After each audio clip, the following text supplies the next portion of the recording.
All right, so all vertebrates have vertebrae and skulls as an adult. They all have an endoskeleton, which is basically, like I said, their internal skeleton. Same thing. Or that's what endoskeleton means anyway. All right, so invertebrate skeletons,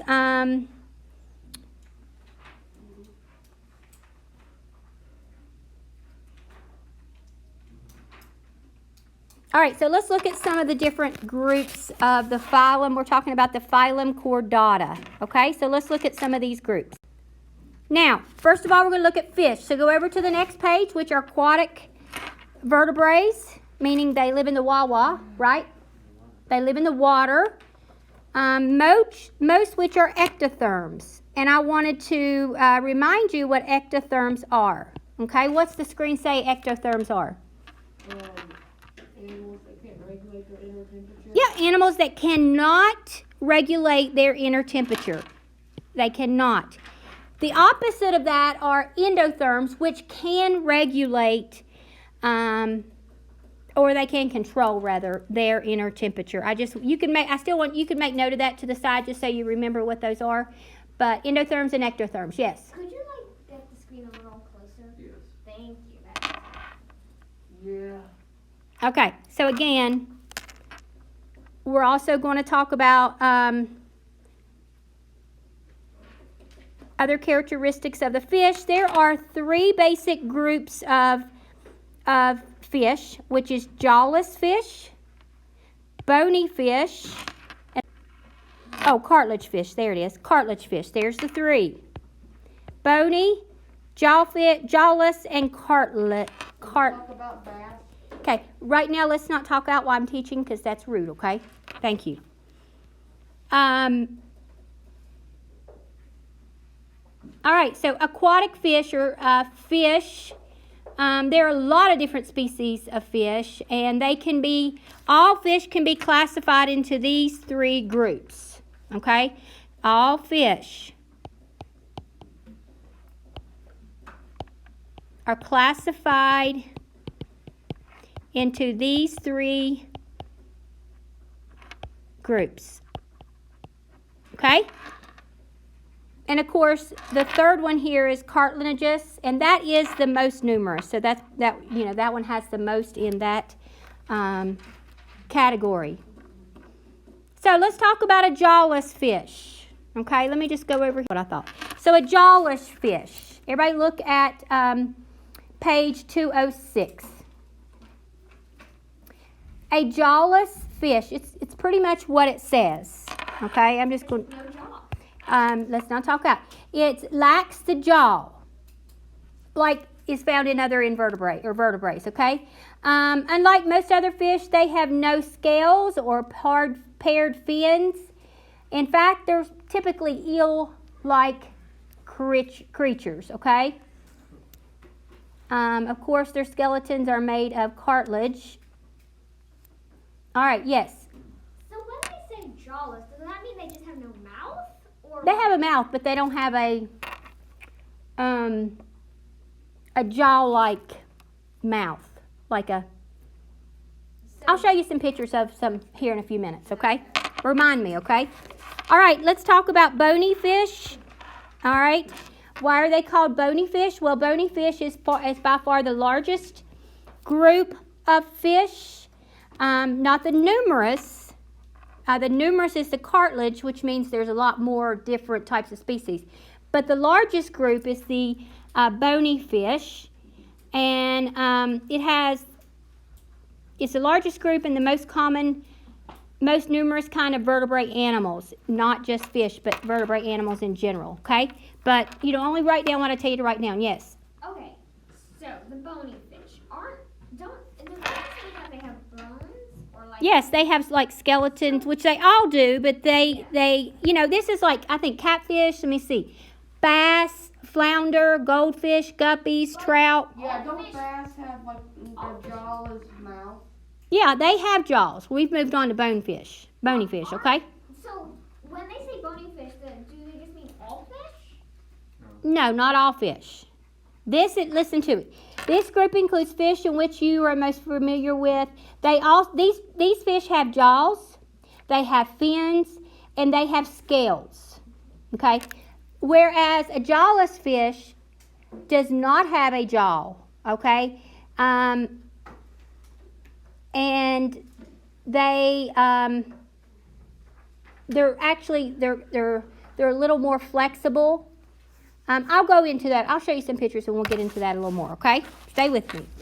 Would like a squid or octopus count as a jawless fish? Or do they have their own category? Are octopuses vertebrates? That's right. They're invertebrates. We talked about them already. All right, good. So cartilaginous, which is the third kind, have endoskeletons made of cartilage. So their skeleton on the inside is made of cartilage. Okay. They have, these are the bigger fish, like shark, rays, skates. They have jaws, they have scales, they have paired fins, and like I said, these are the larger fish that you will see. Okay, yes. Have you seen That ectotherms cannot regulate their inner temperature.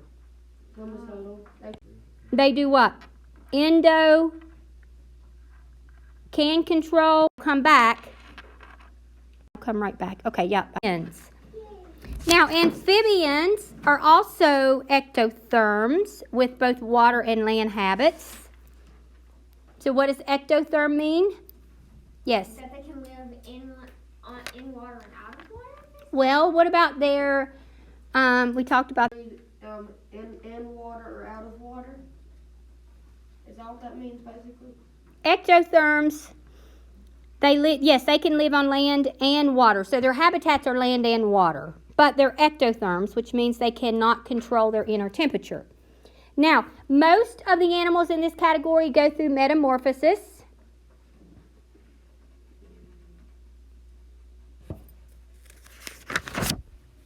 Okay, and this is on page 207. They typically live in water, but they can habitat on land as well. Now, amphibians, I want you to write this down. This name here means, does anybody know? It means Double life. This name means double life.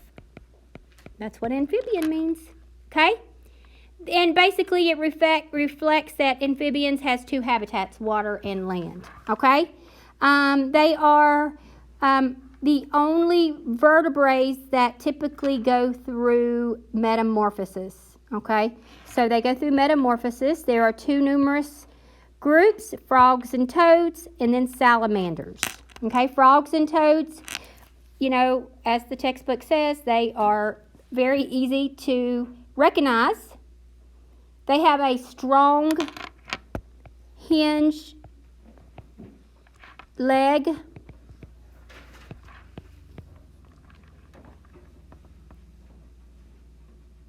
And basically that's designed for their jumping abilities. Yes? In Hawaii, there were so many toads.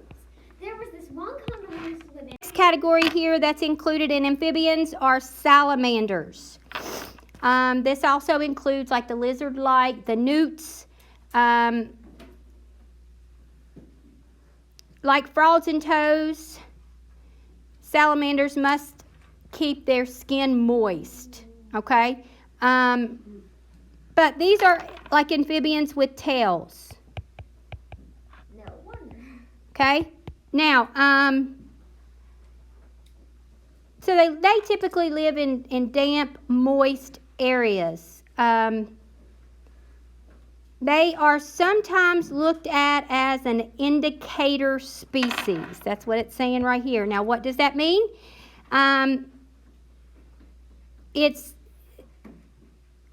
It has to do with their environment.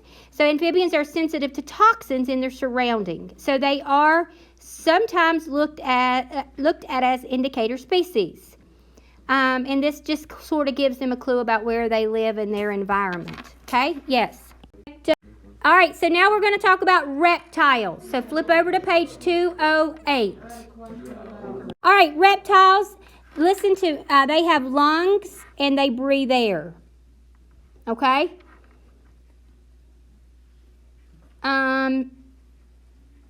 Some books will lump reptiles and amphibians together, but ultimately they should be separate.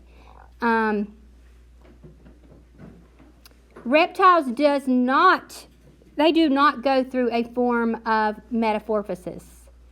They do not experience the life changing of that at all.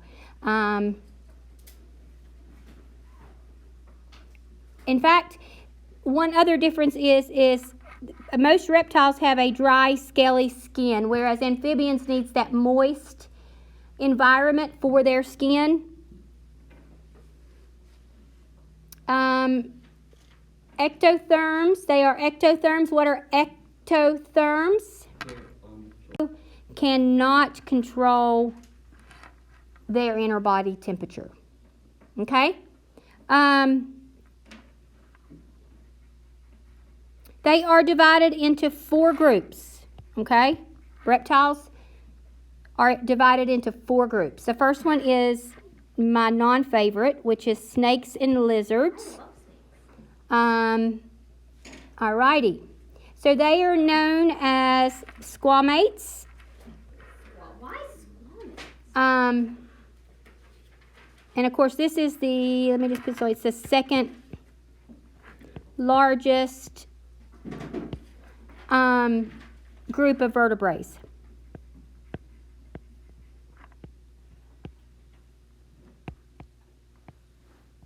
All right. The textbook says this is interesting. It might be odd to group snakes and lizards together, but they do have several similar characteristics. Both are covered with a hard scale. Reptile scales do not grow as the animal grows, so as the squamates shed their skin now and then in a process of called molting. They go through a process of called molting, which is shedding their old skin and regenerating a new one. Yes. Moving on here, guys. So their upper jaw are not fused to their skull. Okay, so it's not attached to their skull here. Okay? No. Well, yes, but no. All right, so they are divided into 4 major groups. Snakes, lizards, crocodiles, and alligators, turtles, and then tortoise. Tortoise. Is a tortoise like a turtle? A torta group consists of only 2 species, which are found in New Zealand, which we'll get to that here in just a moment or two, okay? Tortoises live on land. All right, so everybody ready for me to move on? Yes. The next group here on page 209 is the crocodiles and alligators. Both are part of a group named crocodilians, which is right here. Basically, that's crocodilians. They are found basically in and near water, and really it's in shallow water. Sometimes you'll see them and their head will just pop up a little bit out of water, but in rivers and streams. Crocodiles are covered by scales that are called scuts or scuts. They are covered in scale-like scuts. They have 4-chambered heart, which is like we do as humans. We have a 4-chambered heart. Whereas other reptiles have hearts with, I think, 3 chambers. Right now, if it was here. But alligators and crocodiles, anybody know how you can distinguish between the 2 of those? Oh, I got you. Okay, Noah? Alligators have a U-shaped mouth, while crocodiles have a V-shape. Okay. Yes. One of the 2 has some of the upper teeth sticking out at the bottom, right? Okay, yes. And then the alligator,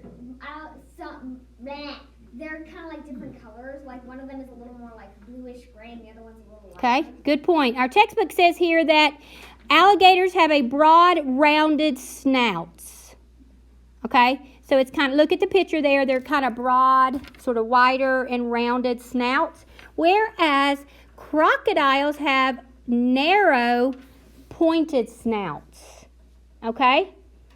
And as you said with the teeth, some lower teeth stick out of the jaw for crocodiles. So if you see a crocodile and its mouth shut and you see teeth, then you know it's a crocodile, not an alligator. Okay? I think alligators are also usually big. Turtles. Turtles have two hard, bony shells.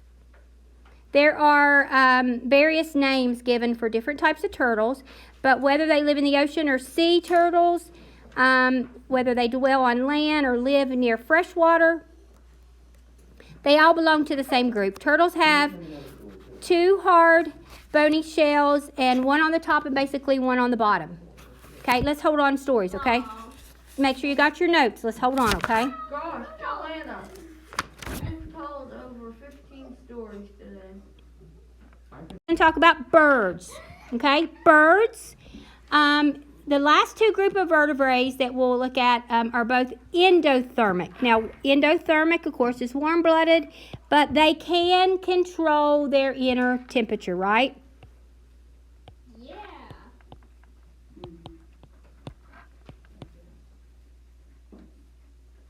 Ooh, I have another story about fish.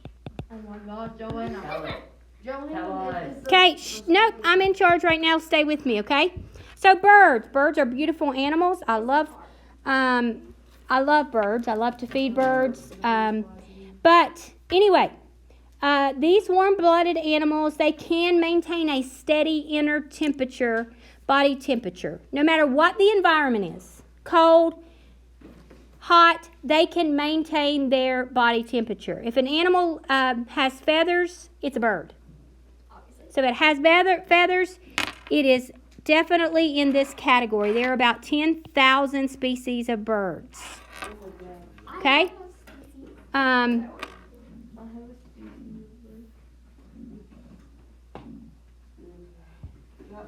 Okay, so birds have distinctive beaks. That they lack teeth, but they have a beak for their feeding and for prey and things like that. Yes. So there's one. Now, all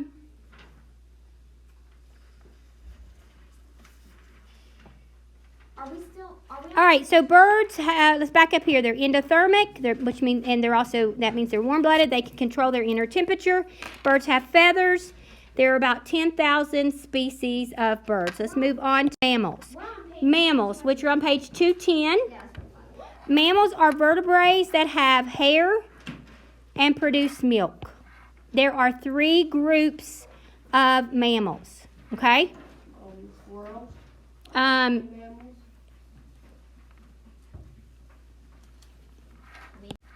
There are three groups. Placental mammals will be the first one that we'll talk about. But let me back up here. Make sure you know that mammals are vertebrates that have hair and produce milk. Okay? That milk is a liquid substance that the mammal mothers use to feed their newborn offspring. That milk provides them with the nutrients, the fat, carbohydrates, all those things that they need for survival. Okay? They have glands that produces that milk in order to help them to survive. Okay? So I have a question this time. Okay? All right. Also, placenta mammals. Now, mammals in which you are most familiar with are placental mammals. Basically, their baby or embryo grows inside of the mother, and then their young are born alive. Okay? Let me see what's on the others. Okay, good. So I can make some notes here. But, so while growing on the inside of their mother, mammals, such as embryos, they receive the oxygen and the food and all those things that they need. The waste is removed, and that's how they are developed. Now, they are connected to the mother through an umbilical cord, which is the same thing for humans. Placentals do not hatch from eggs or develop in pouches. Okay? Next are your egg-laying mammals, which are also referred to as monotremes. Monotremes, they're egg-laying animals. They have buck-billed platypus is an example. And echidna, they lay soft shell eggs. These two are considered mammals because their body are covered with fur. Okay? Although they have mammary glands that produce the milk to nourish your young, they still lay eggs called that's called monotremes. Okay? Now, the next one we're going to talk about is marsupials. Are we still on page 210? We're going to go over to 212 here in just a moment and look at marsupials after you're finished taking notes on egg-laying mammals, okay? So next one is marsupials, which we all know. When I hear the word marsupial, I think of a kangaroo. You can think of a sugar glider. But marsupials have a pouch in which they raise their young. Now, marsupials, they don't develop a true placenta like like most mammals do. Instead, they have a pouch in which they raise the young. So the marsupials, I'm pretty sure, are delivered like live, and then they're immediately placed in the womb. Some of the most common ones you can think of course, are your kangaroos, koalas, possums, sugar gliders. Some people have had sugar gliders for pets.